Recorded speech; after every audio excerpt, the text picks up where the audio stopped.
This is TechCrunch.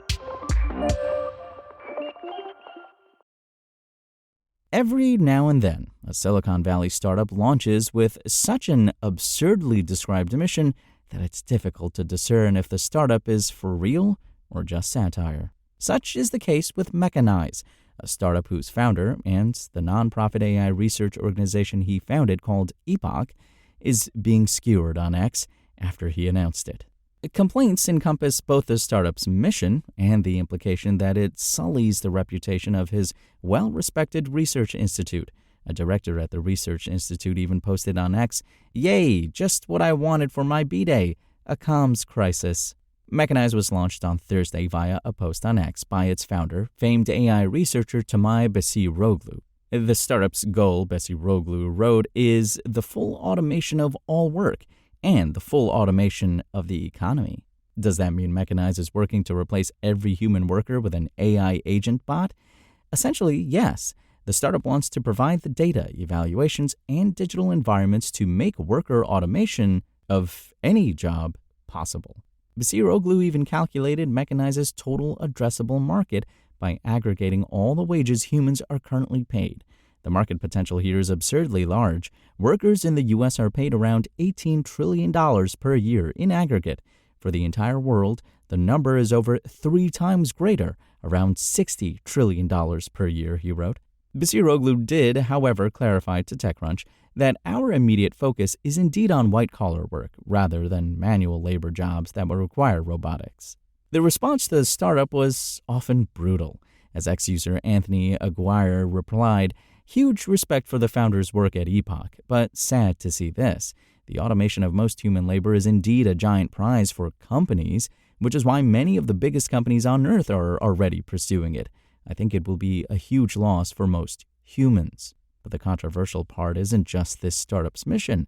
Besiroglu's AI Research Institute, Epoch, analyzes the economic impact of AI and produces benchmarks for AI performance. It was believed to be an impartial way to check performance claims of the SATA frontier model makers and others. This isn't the first time Epoch has waded into controversy. In December, Epoch revealed that OpenAI supported the creation of one of its AI benchmarks, which the ChatGPT maker then used to unveil its new O3 model. Social media users felt Epoch should have been more upfront about the relationship. When Besiroglu announced Mechanize, ex-user Oliver Habraika replied, "Alas, this seems like approximate confirmation that Epoch research was directly feeding into frontier capability work, though I had hoped that it wouldn't literally come from you." Besiroglu says Mechanize is backed by a who's who: Nat Friedman and Daniel Gross, Patrick Collison, Dwarkesh Patel, Jeff Dean, Sholto Douglas, and Marcus Abramovich. Friedman, Gross, and Dean did not return TechCrunch's request for comment. Marcus Abramovich confirmed that he invested. Abramovich is a managing partner at crypto hedge fund AltX and a self-described effective altruist. He told TechCrunch he invested because, quote, "the team is exceptional across many dimensions and have thought deeper on AI than anyone I know," unquote.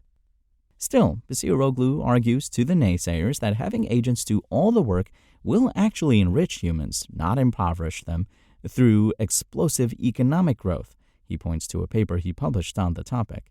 Completely automating labor could generate vast abundance, much higher standards of living, and new goods and services that we can't even imagine today, he told TechCrunch.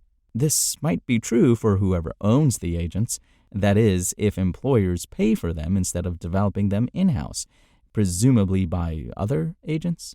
On the other hand, this optimistic outlook overlooks a basic fact.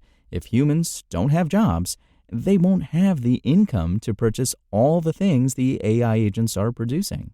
Still, Besiroglu says that human wages in such an AI-automated world should actually increase because such workers are more valuable in complementary roles that AI cannot perform. But remember, the goal is for the agents to do all the work. When asked about that, he explained, even in scenarios where wages might decrease, economic well-being isn't solely determined by wages. People typically receive income from other sources such as rents, dividends, and government welfare. So, perhaps we all make our living from stocks or real estate. Failing that, there's always welfare, if the AI agents are paying taxes.